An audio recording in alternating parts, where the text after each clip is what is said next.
Okay, welcome. I'm Jackie Jacob. I'm at the University of Kentucky, and I'm the coordinator for the Small and Backyard Flocks Community of Practice on E-Extension.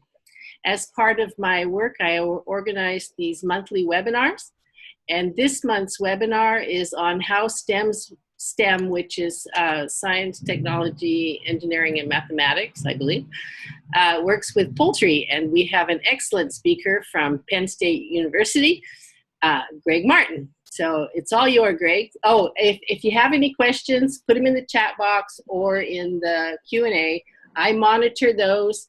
If the question is applicable for clarification of what he's talking about at that time, I will interrupt him.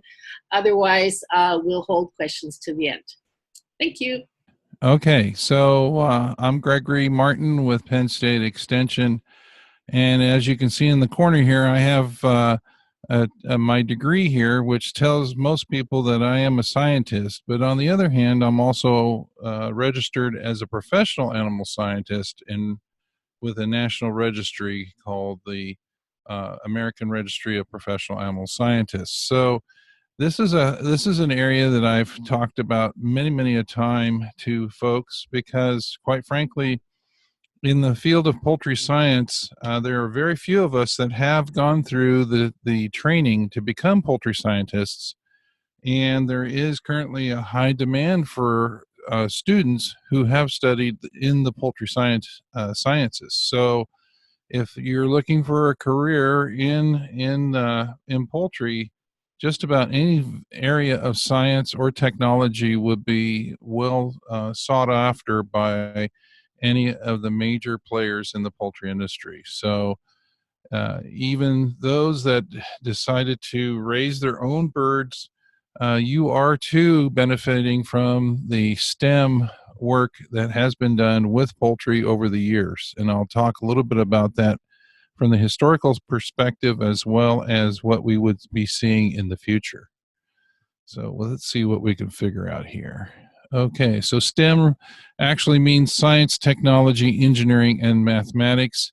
It is a focus that we're seeing in grammar and high schools to better prepare students to handle the emerging field. And I think I would add, everybody's trying to add more things into this, but actually it's the basis of what we would call critical thinking. As long as a student can critically think through a problem using any and all of the disciplines that are necessary to solve a problem, then I would consider that a success. And so there's many ways of approaching problems that we face, both in work and at home. And so using critical thinking, I think, is an important part of this. And each of these disciplinaries help with that. And I'll give you examples of that as we move through the presentation today. My training has been in classical sciences, but I've also worked out in the poultry industry, working with non-scientists. And it's important to note that even though we know the scientific basis for what we're trying to do, it does nothing at all to keep it to ourselves. And so it's incumbent upon us to share what we know and to help others understand why we're doing the things we're doing. And that's an important piece to all of this as well, because all of you, whether you have 3 birds or 3 million birds, could help tell the story about how we've progressed through time in expanding the science behind raising poultry. If we look at the organization of poultry here in the United States, there's 2 major avenues, both for egg production as well as meat production. With meat production, usually we have a breeder farm with males and females producing eggs that flow through to a hatchery. From there, they grow into a brooding and growing facility. Then from there, as they are harvested, they go through processing, and then they move into the supermarkets for consumption. Each one of these stages in the growth of the industry has benefited from both science and technology advancements, and also within the egg production side as well. The egg production side is a little more prolonged in the fact that egg production usually lasts for about 2 to 3 years, depending on the age of the birds. But it does follow this similar sequence of events as it goes through time. And there is a large allied industry with specialists and scientists that help advise and improve the flocks and the inputs that are going into the products that we consume. And so, whether you're buying a bag of feed at the feed mill uh, or feed store, or going to an industrial mill and buying tons and tons of feed, some farms are consuming over 25 tons of feed a day per house. And so, the science that goes into those feedstuffs, for example, all flow through the knowledge that we've gained over time within each of the sciences that apply to feed milling and manufacturing. So science does play a big part of all this, and it's the advancements that help both make it a little more efficient as well as a little bit cheaper to produce the products that we have and enjoy today.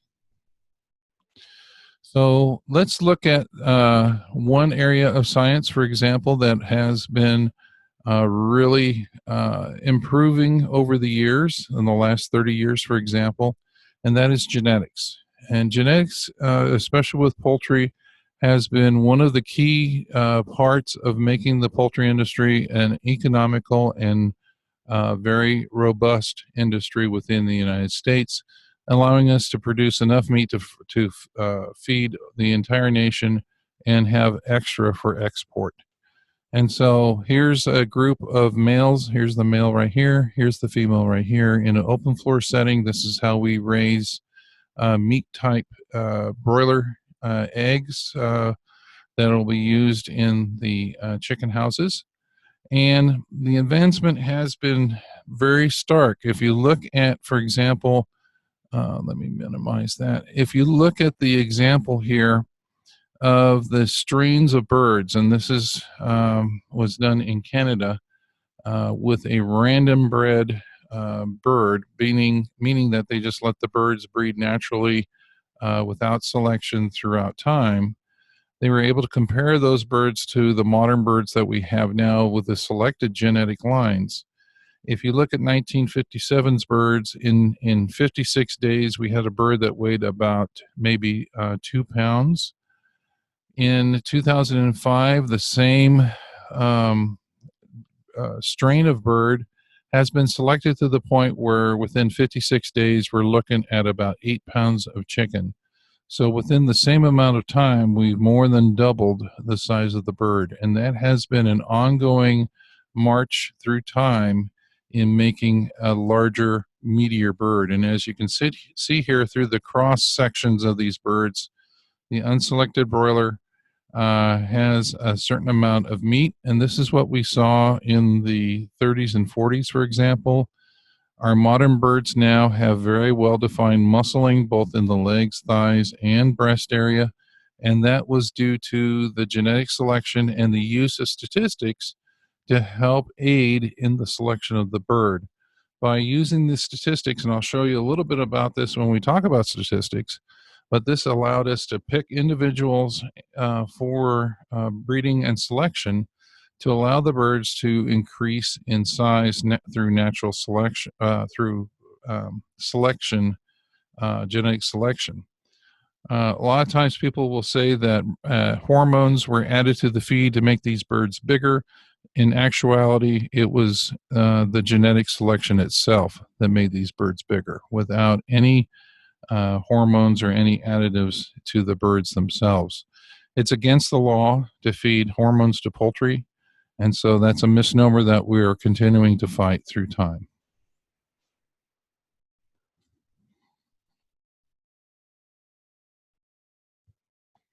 Okay, what have I got here?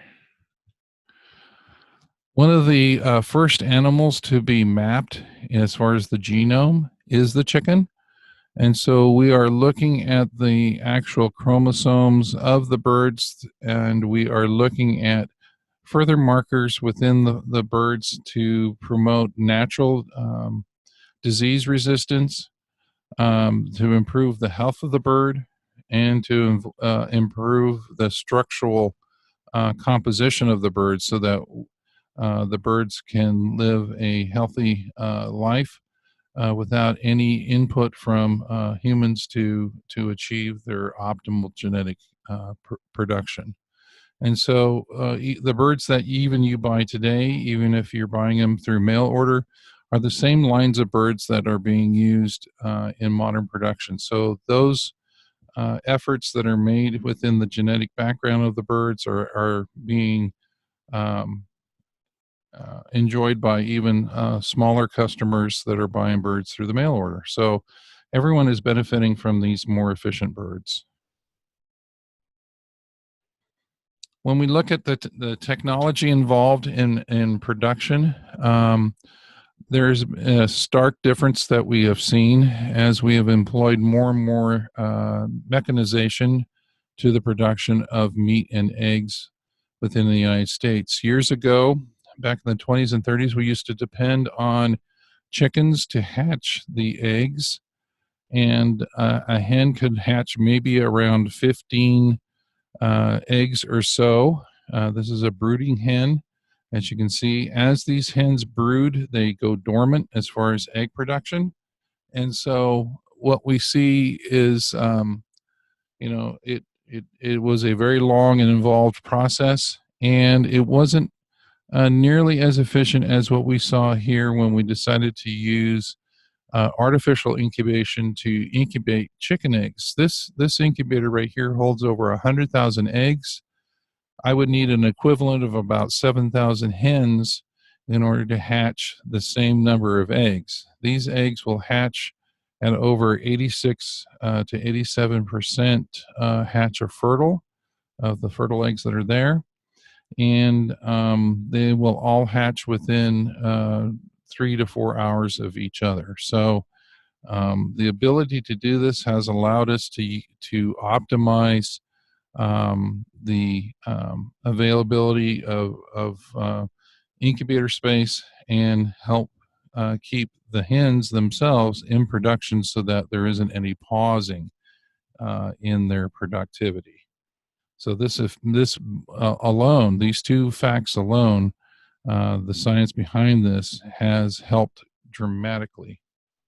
We also know quite a bit about embryology and what it takes to become successful as far as hatching birds.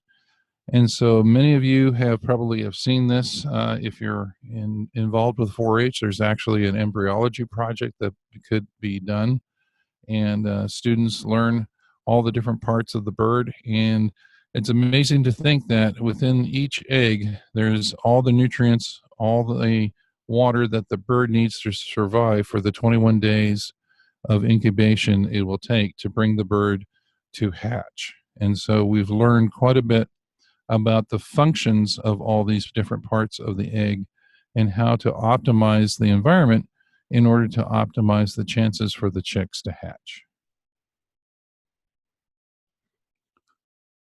When we think about raising immature birds up to market age, we're looking at a lot of different things as far as the science and technology involved in housing, in the nutrition of the bird. In fact, many of the nutritional supplements we enjoy as humans were actually demonstrated in birds. In fact, birds do need the same type of nutrients that we need as far as proteins, carbohydrates, and fats. But some birds actually produce their own vitamins, vitamin C, for example, vitamin D. We learned about the vitamin D through housing birds outside. We learned that any deficit in certain vitamins and minerals will actually cause a reduction in growth rate. And that's how we learn to apply this, because chickens are also what we call monogastric. They have a single alimentary canal like we do.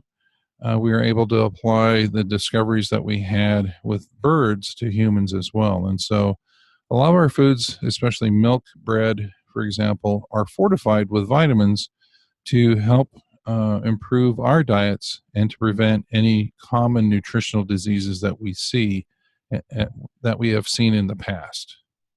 And so, nutrition, health, and management gains that we have through our scientific discoveries over time have allowed us to improve the environment and improve the growth rate of these birds to bring them to market earlier for a lower cost in feed.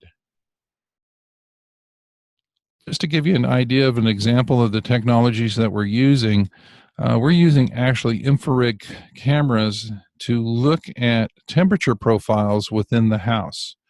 And so the infrared camera turns different colors to show us the different temperatures within the house. So you can see the baby birds here on the ground, and they have a core temperature that looks white or yellow as they are radiating heat. And if you look here, here's the inlets to the cold outside, and you can actually trace the stream of air as it comes in and becomes heated as it goes into the house. And here's the heaters here, and they're heating the bottom of the floor there, and the birds are absorbing heat. Birds are not able to maintain their temperature very well when they're first hatched. And so this thermal regulation is aided by adding supplementary heat. We also see this, even in smaller applications. These are actually infrared lamps, and they heat the birds in the same manner as these hovers here. And so whether the technology is used on a large scale or on a small scale, it's the same technology that is being enjoyed by both. The level of technology is growing over time, and we're starting to see a lot of houses from the last 20 to 30 years being computerized, where we have a computer that actually controls most of the systems within the house. Most houses have heating and cooling systems. That's what this is a big radiator for evaporative cooling. They have fans in the houses to move air through the house, and they have automatic feeders and waterers with monitors on both to monitor consumption of both food and water in these houses. And so the houses are fully insulated to keep the birds warm or to keep the birds cool in hot weather. And a lot of these houses are connected via the internet to where no matter where the operator is, he could look in and see what the condition of his house is at any point in time and make changes in real time. So that's what the control panel looks like for the house, and they could set the lighting to come on and off at certain times, the feeders to come on and off at certain times, to monitor the consumption of water and so forth. And this is what it looks like on the inside of these boxes. So it's a full-born computer that's sitting in these houses that speaks to the farmer. In fact, if there's a power outage, the computer automatically kicks on the backup generator and calls the owner by telephone to alert him that there is a problem within the house. And so fully automated systems allow the farmer to program in a program that optimizes the environment to optimize growth and productivity of the hens and to promote good animal welfare of the hens by having a good environment. This technology does take some backup, some support, and so those that are trained in computer science and computer technology are useful in this, as well as engineering that has engineered the box to fit the house and all the systems that go with that. When we think about poultry harvesting and processing, one of the things that we have seen over the years is an increase in the use of automation to lessen the burden of having to hand operate or to handle birds as they're going through processing, both in meat and eggs. And so many of the things that we used to do in the 20s and 30s by hand are now being done automatically, leaving operators to look more towards quality issues and or finite trim on the birds as they're going through processing. Robotics are playing more and more of a important part in poultry processing as well, and we see a lot of robots being used, especially in repetitive motion actions, and those are helping to relieve occupational injury that we see with repetitive motion. There is a wide degree of technologies being used in food service and food processing within poultry plants throughout the United States. Here is HVAC, high volume air conditioning and freezing that we see in the plants. This system right here actually chills the carcasses as they are being processed, taking the birds from body temperature all the way down to about 40 degrees. This is a spiral freezer. And so any of you have had poultry patties or chicken McNuggets, for example, these pieces come through a spiral freezer and they start at the bottom and they work their way up. By the time they reach the top, they're fully frozen enough to be packaged individually, and that way they won't stick together. The physics of that is very simple, yet it's very complex because of the volume of material that has to be handled and the amount of heat that has to be removed from the product. But it's basically the same physics where we take something, we compress it, and then it expands as it goes through, releasing and removing the heat from the product that we're trying to freeze or chill. And so those that are trained in HVAC and in engineering have engineered these pieces of equipment and continue to improve upon these engineering feats to make a more efficient process through the processing plant. We're starting to see, for example, advancements in the use of air chilling within poultry processing where the birds are not immersed in water. And we're also seeing different types of freezers that are used to make IQF or individually quick frozen product. When we look at design and engineering, it's actually going back to the beginning with the birds themselves. And so with the movement towards larger spacing for hens in production facilities, many of the major housing firms are now engineering new enclosures for poultry to keep them. And so here's an idea of colony caging for birds that allows them to move around and stretch and to eat. Here's the food here. The eggs come out here. The water is here. And the manure drops through so that the birds are not sitting in manure. If we look at the newer systems for aviary systems, the birds are able to run around as well. And they are, this is belt collection to help remove manure from the house while the birds are still in place. And so there's the waterers, this is the feeders, and then up here is the egg belt as well. Excuse me. One of the things that we discovered, and this is in the science that I have invested my lifetime in, is physiology. How do things work? How do animals perceive their environment, and how do they react to it? And one of the things that we learned in the 30s was that if we lighted birds, they would produce year-round. We used to have seasonal production of eggs, and this lasted from spring through fall, and then the birds would pause. By offering artificial light, we were able to keep the birds in production year-round. And so we actually have learned that as birds start to age, we actually now can, especially in open-sided housing, reduce the amount of light that they see to hold them in out of production until they reach sexual maturity around 16 weeks of age.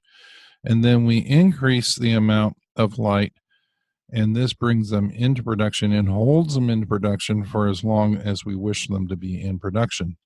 This is something that some of the smaller flock owners do not do, and so they do put up with pausing in the wintertime.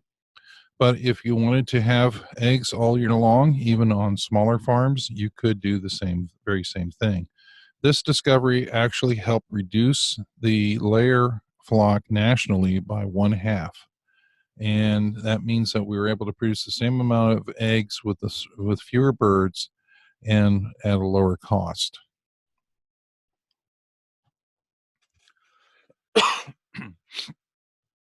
When we look at egg processing, there is a lot of automation in the processing to the point where with inline egg processing, the eggs are touched for the first time by the consumer who opens the carton. The eggs now have automatic inspection where they can look in the eggs. This is an example of what we call candling in the eggs, and now we have machinery that is there that can electronically look into the egg and determine if the egg has any imperfections such as a crack.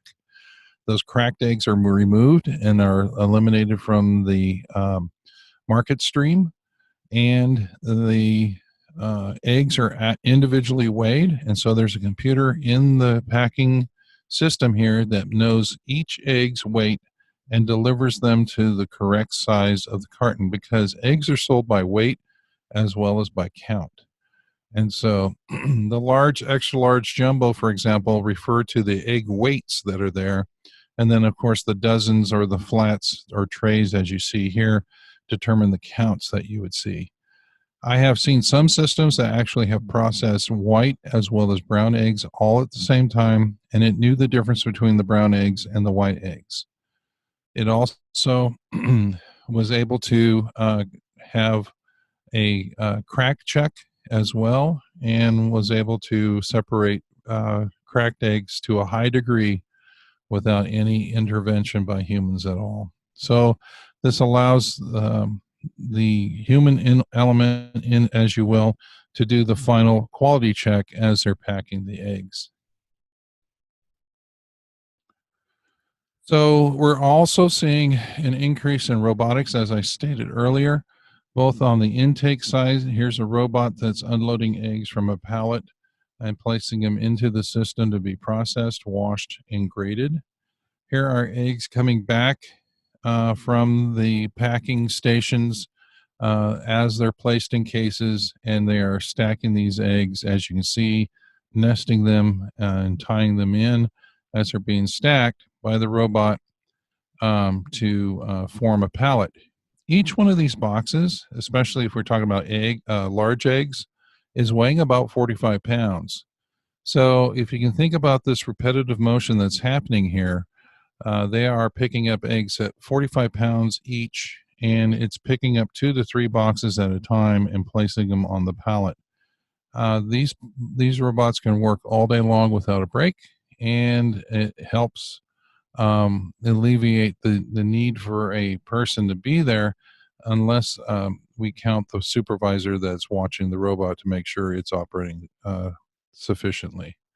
So this allows a little more freedom in the packing plant for people to work on quality issues more than the repetitive issues that we see with stacking egg cases. So it does take a while for this robot to be honed in. I know that one plant I worked with, when they first started out, they broke a lot of eggs, but once it was zeroed in, things went well. One of the areas that that I see within poultry that a lot of people don't really talk about, but they do use all the time, is the idea of statistics and mathematics. Statistics is probably the one area of mathematics that we use the most within poultry science. It's the basis for our decision making, and it's because a lot of times when we're thinking about poultry, we're thinking as the flock orientation rather than the individual orientation. And that's important to note because if you have a house of 400,000, you're more looking at a population and the population dynamic than you are an individual as you would with, say, a dairy. And so each one of those um, takes a certain amount of mathematics to help support that decision making. And so I'm giving you a couple of ideas of what we're looking at here. For the most part, when we think about a population, we're looking at a mean and some type of distribution around a mean. If it follows a normal curve, say this is body weight within a flock, we would assume, hopefully, in a normal distribution, that 63% of the flock would be within one standard deviation of the distribution, and 95% of the flock would be within two standard deviations of the mean. A better distribution or a tighter distribution would be more desirable, but again, each flock is going to act a little bit more differently. When we think about genetics and genetic selection, if you were always picking the average, chances are that's where you're going to end up as far as your progeny in the trait you're looking for.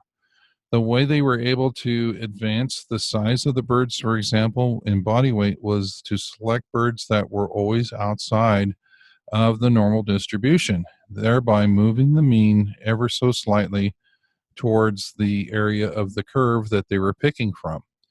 In that way, they were able to move the birds forward in weight without having to do that naturally, without having to add anything artificially to the system.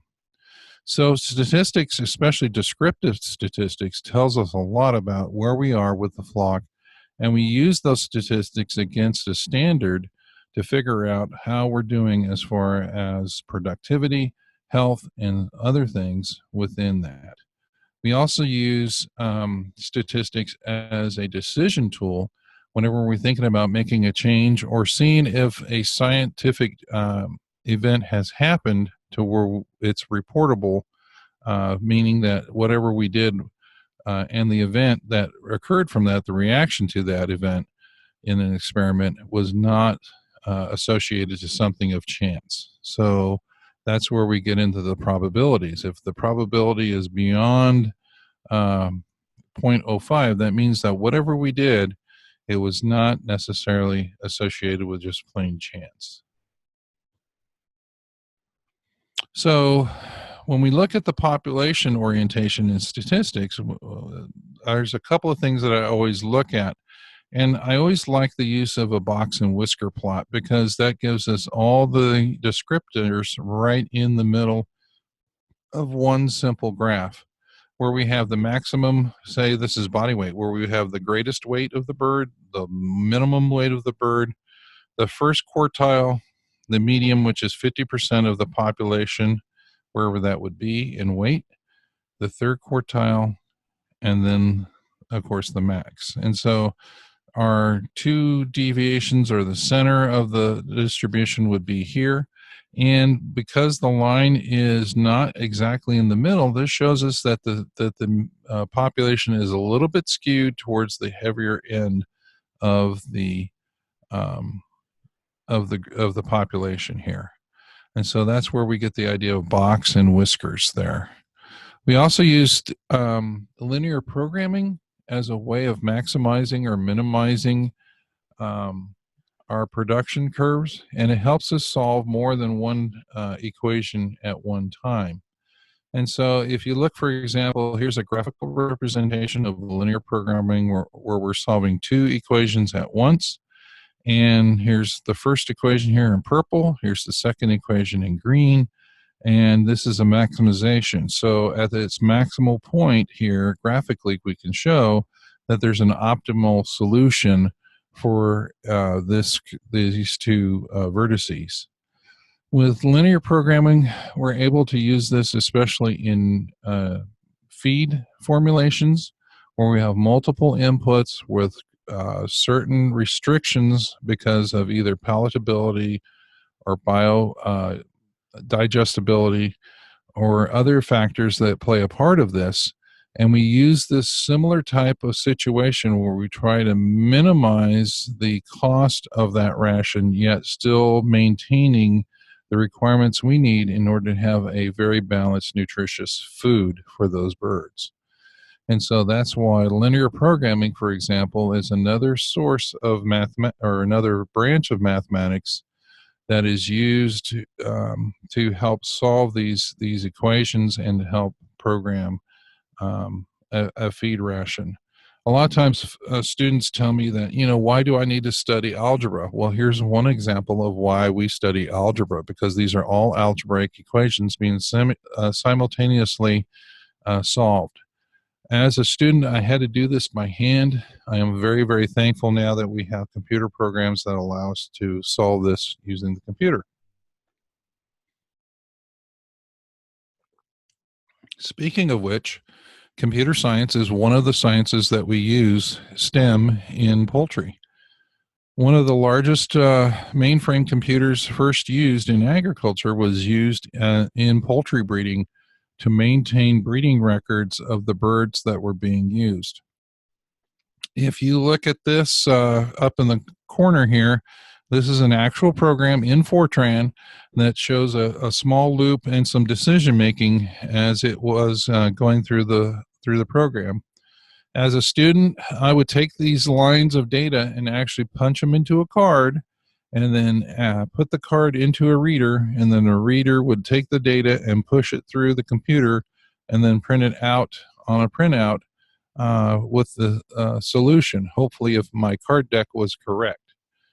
It used to be that if I wanted to do any kind of computing, I had to go to the building that had the computer. Now, because of advancements in science and technology here, we're able to have computers that are vastly more powerful than what you see here in the 50s, and able to do linear programming and other types of database management off the top of a desk. And it's truly amazing to see that this all has taken place within less than 60 years of time.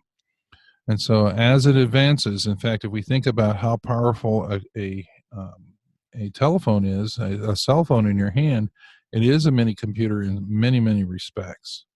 And so the availability of movement from something simple like this to this has made it much more easy to manage livestock in large numbers. And so I have kept a couple of these punch cards as souvenirs in my stack of stuff, but I'm glad to, especially since it was very noisy in these rooms when we were punching these things, I'm glad that we have moved on to other things. So there is a high demand when we think about it. There's two avenues of learning about STEM, and depending on the orientation of the student, there's two avenues of pathways that I can see to working within the industry or knowing more about the birds that you're growing at home. And there is a large or very high demand for trained technicians as well in the poultry industry. Transportation, truck drivers, mechanics, electricians, anyone working in the automation of the machines themselves, structural construction workers, anyone working on structures, welding, HVAC and heating, computer and data tech support, all those things are playing a big part of this. The logistics, making sure that trucks and materials are making it to the proper marketing channels, managing the materials, both inputs and outputs from the various parts of the workflow is very, very important. And then allied industry and supportive functions within the industry is important as well, including health and safety, industrial nursing, for example, preventative maintenance programming, and social skills, including coaching, advisement, occupational therapy, and so forth, all play an important part within the poultry industry. And so many of our students here at Penn State are being very well received by the industry simply because they have had some exposure to both science and technology through the programs that we've offered here at the university. And it's true of all the other universities within the United States that are offering poultry science as a discipline area of study. And so anyone with a modicum of interest in poultry should be encouraged to continue their studies in poultry science and to learn more about how science has played a part in the growth and productivity of the birds that we have today. With that, I think I'm going to stop for now and take some questions. And I do thank you for your time. Anybody have any questions? Put them in the Q&A or the chat box, whichever you would like. If you could also put into the Q&A box where you're from, so it gives us an idea of where our viewers are coming from, that would be great for us as well. And while you're doing that, the next webinar is August the 7th. Dr. Hall from Clemson University will be talking about working with your state diagnostic lab.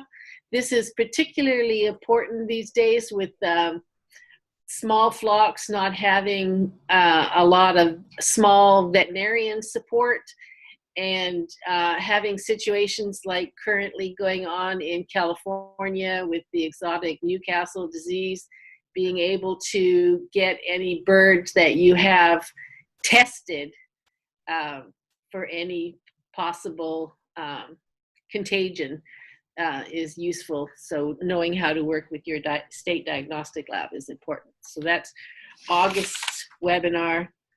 And then September the 4th, Dr. Tablanchi from University of Maryland will be talking about zoonotic poultry diseases. And then in October, Dr. Pescatori from University of Kentucky will be talking about zoning regulations and working with your local authorities. So we have a lot of good webinars coming up.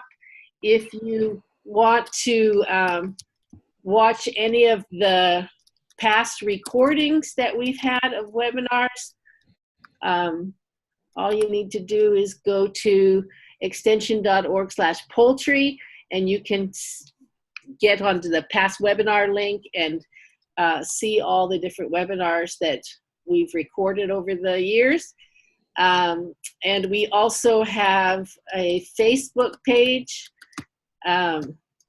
where we talk about what webinars are coming up, when recordings are available, when there's news with what's happening in California and stuff like that. I'm not seeing any questions. Well, there was one question there that was talking about antibiotics versus selection. And it's true that, yes, we do give antibiotics to birds, but only if they're sick. And so it's just like humans. If you're sick, you're going to go to a doctor and they're going to prescribe a method of treatment. And that's true with poultry as well. If there's birds that are sick with a bacterial infection, for example, antibiotics would be the course of action for those birds. In the case of, of a viral disease, usually those diseases are prevented by vaccination. And so most of the flocks that are used in commercial settings are vaccinated and they're monitored for their health. And so most of the advancements that we saw in growth was through genetic selection. It was a natural progression, selecting for heavier and heavier birds. And that's true of egg producing hens too. We're selecting hens that have more productivity than, say, the average. And by doing so, we've actually increased the amount of eggs being produced by each hen by at least 20 to 30 eggs over the last 50 years or so. And so the average hen is laying over 200 eggs a year. And so, that's almost an egg a day, if you think about it. And so, very productive, and the persistency within those egg layers is very well documented. And this is, again, through selection. There would also be nutrition and management. as well. Yes, and the lighting factor as well. So I saw Tammy Quinn from Idaho with a 4-H poultry project. You know, very good. Many of our good students that we see in the university came to us through 4-H poultry projects. They got interested in poultry and wanted to learn more.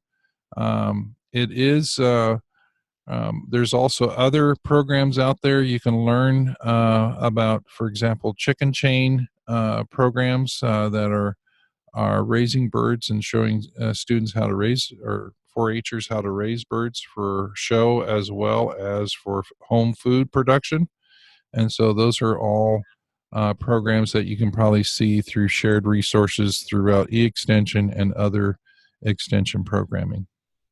We have a webinar on the chick chain projects from Bridget McRae out of Auburn University. It was a few months ago. Right. Yeah. There was a question, would there be any curriculum available for high school students that you would recommend? Well, I think they need to take a good lesson from their career advisors and make a decision whether they wanted to go through the technical phase of learning, learning through an apprenticeship or so forth in various technical trades, if they wanted to go that path, or if they wanted to go into a college preparatory system, then I would suggest that they look at the core sciences that they would need to have both in biology and chemistry to prepare them for the rigors of a college degree, a bachelor's degree in poultry science.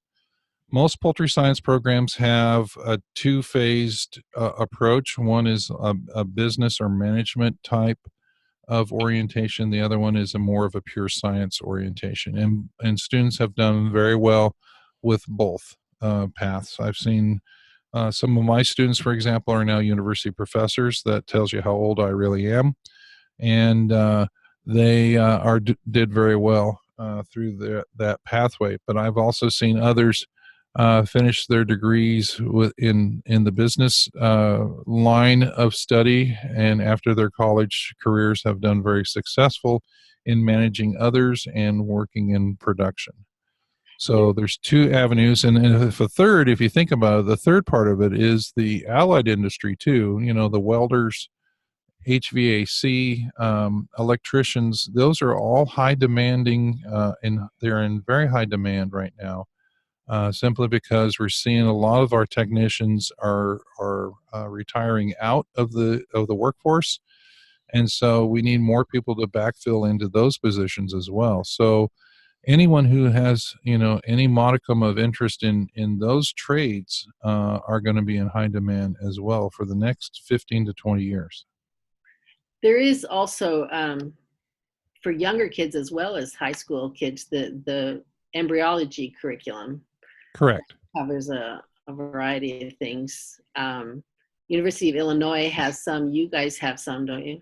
Yes, we do. And for the 4-Hers out there, there is a curriculum on poultry science, and there's 3 or 4 different levels of that, moving from the early stages with clover buds all the way up to seniors in production. So work with your particular state university. If not, you can reach out to us as well, and we'll be able to direct you to the proper materials.